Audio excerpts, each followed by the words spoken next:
How's it going, guys? Eli with Fonzie's RC Addict, and today we are gonna do some wheels. I've been running these wheels for a while on my comp rig, and a few of my buddies have them now too. I actually have quite a few sets of them, but now he specifically made them for BAMF tire inserts. As you know, I'm a team driver for BAMF. I love BAMF inserts. There's nothing better out there. You can't convince me otherwise. I've tried at least 15 other inserts, not including foams. I mean inserts, not foams. I've tried Crawl Innovations foams, alt foams, all that crap, and nothing compares. But they have to be on the right wheel. If they're in the wrong wheel, they will be terrible. If they're vented wrong, they will be terrible. They have to be vented properly and on the proper wheel. So, I'm going to go over two things. One is Chunkiie Customz. He makes wheels now. They come like this. This is the 3D printed part. It's 2 pieces. And it comes with the hardware. M2x8. And you get to pick your faceplate and design. Right now, he just has a few designs. I like the 6 shooters, these ones myself. You can get it in blue. You can get it in gold. That's what we're putting together today. You can get it in red and black. Now, pictures and videos don't do these justice. Once you get them outside or even in any kind of sunlight or good bright light, they're amazing. Nothing but cooler out there. So the reason I love these so much is because they're super narrow. Most wheels out there are like 20 and up millimeters. These ones, I believe, I measured them last time at like 17 and a half, which is perfect. So here's one already completed. There is no side movement at all on this tire.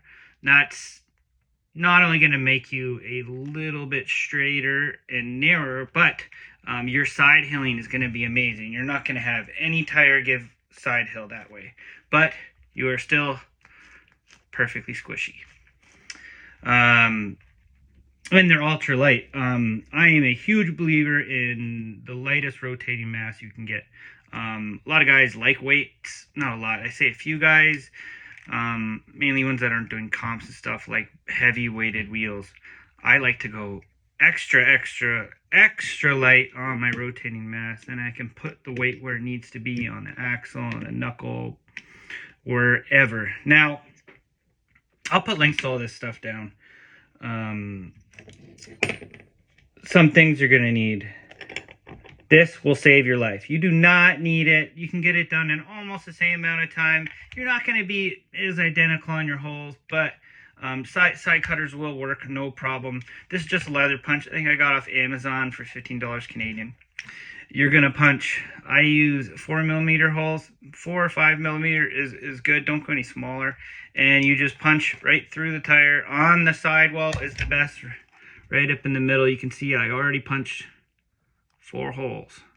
Now, I put them on the inside of my tread, so when it's on the outside, you can't see it. And with the BAMFs, you don't have to worry about water getting in there. Once, say it gets filled with water, you just fucking squish it out. Let it sit like this and drain out. It doesn't matter. It's not going to hurt it. I've never had BAMF inserts degrade on me, ever, over time. And I even have them on my trail rig, my bomber, my hill climber. Never had that problem. So you'll need that. You'll need a 1.5 driver, drill, hand driver, just as good. You should actually only use hand drivers when you're screwing in 3D printed parts. But these ones, Chunkiie pre-threads them, so it's not going to be like trying to go into a brand new hole for the very first time. It's not a virgin. She's been around the block. It's already been tested. Everything's good. These things are cheap. You have to, not cheap, but they're cheap for what you get. Like, this should be double the price anywhere else. So I already got the BAMF insert in there. You guys know how to put a tire on, right? You just put it over top, put it over the insert. I roll it around a few times just to make sure I got all the air bubbles out. That's it. Then you will take this piece off and you put it in between. It does not matter which way it goes both ways. It's 2024. It can go whichever way it wants. And then you just kind of spread the insert apart a little bit while pushing on the back side lightly. It doesn't have to go. It will be tight. You want it to be tight. So these are oversized wheels, so they're actually a little bit bigger. So this one's a 1.9, but it's actually a little bit bigger than 1.9. So it's going to be tight to go on, but that gives you the clearance inside to fit over AR-45s with brass on it. You don't have to have a stupid wide hex extension. It'll keep you narrow. So once you get it pretty close, like see there, we're only like not even halfway in. I go to this side, I hold onto the insert itself with my thumb, and I pull with my other thumb, just like that. Now you don't have to, once it's on, it's not super hard to do, but you don't have to be super perfect on getting it centered. You do want to get it close, but it doesn't have to be like super close. The wheel will pull it together and get it straight. But if it's right out to lunch, you might have binding issues putting it together. So just get it as close as you can. See, we spent, what, not even a minute doing that. And if you look on both sides, the gap's almost the same the whole way around. It's not perfect, but it doesn't need to be. So we put our vents on this side, so we will put this. Here's the vents. Our tire direction is this way. We will put that in there. Now there are these little lines here, and you have to line them up on the inside there, as you can see. So you get it on, you might have to give it a little spin. It should go together fairly easily from there. Then we got our faceplate. I always check my faceplates. Most of the time they're pretty gold on both sides, but for me, moving around, banging around, there might be a blemish on one side, so I'll put that to the inside so you don't see it. This one, there's no blemishes, so we're good. We're just gonna put it together. I actually didn't use the hardware that was given with these. I ended up going with gold ones. Chunkiie actually sent me these because he's awesome. He got them from his supplier. So we'll put it into the carbon fiber a little bit. Now, if you look on the inside, I find it's the easiest to do it this way. You can look on the inside and see it going and line it up from the inside. Because looking this way, it's going to be hard. You might not get it straight. But if you look at it from this side, give her a squeeze with your thumbs and hit the driver at the same time. Good. We're in. Now, we're not going all the way with it. I think I put it maybe halfway in, so like three revolutions maybe. That's it. Then we're gonna go to the next one. Don't go from one side completely to the other side when putting these together, because it is such a tight fit. If you do that, it'll be really hard to get the last couple ones in. And we'll just do the same thing here. Give her a little pinch. Make sure we're lined up. There we go. Now I'm leaving a few millimeters.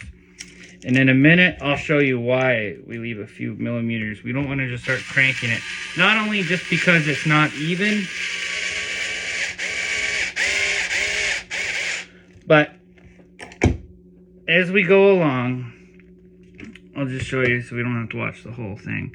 As we go along, you're going to want to grab the wheel like this and pull it out so you can see that lip come out. Now you want to do this once you have all the bolts halfway in, but you grab it and you go like that so you can see. I'll do it this way. So you can see that the tire itself isn't caught in the bead lock. It's just the bead lock itself. What I mean by that is, see there's this little lip here. That little lip is actually what locks in between the bead lock. Sometimes when you're putting these together and you don't do that, the whole tire itself will be in the bead lock and it'll disform the tire. It's not going to work properly. It's not going to get the insert to work properly. So we don't want to do that. So you just go like that, as you can see on this one.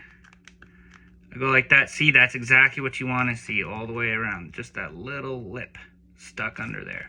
And you got to check both sides.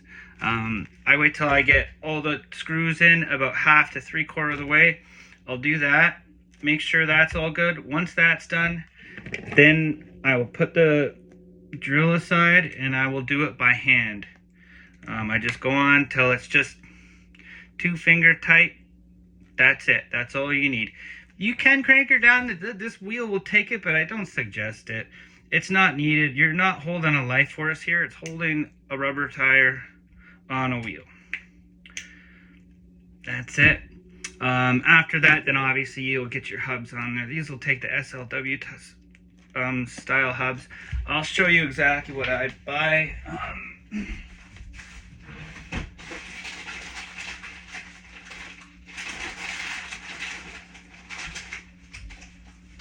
Any old one will do. You can get them from Deluxe. They're pretty awesome there. You can get carbon fiber spacers if you needed from them as well. They do offer brass ones for you guys that want a little bit of weight. Now you can get these ones, I think they're on Amazon. They're called Dicks. They're cheap. They're like 15 bucks. Same with the Endura ones. The Endura ones are on there. They're cheap as well. But yeah, that's it. And then this is the finished product before the hubs go on. They're a crazy light wheel and tire. And the performance is uncanny compared to just about every other wheel I've tried. The side hailing, you'll notice the most on your side hailing for sure. And having that extra space in here from being high clearance. Like I couldn't find a wheel that didn't have a crazy offset that would fit on my AR45 portals. So to me, this is a game changer. Yeah, I will post the links below, and anyone with any questions, feel free to shoot me a message. Don't mind helping out at all. Right on. Have a good one.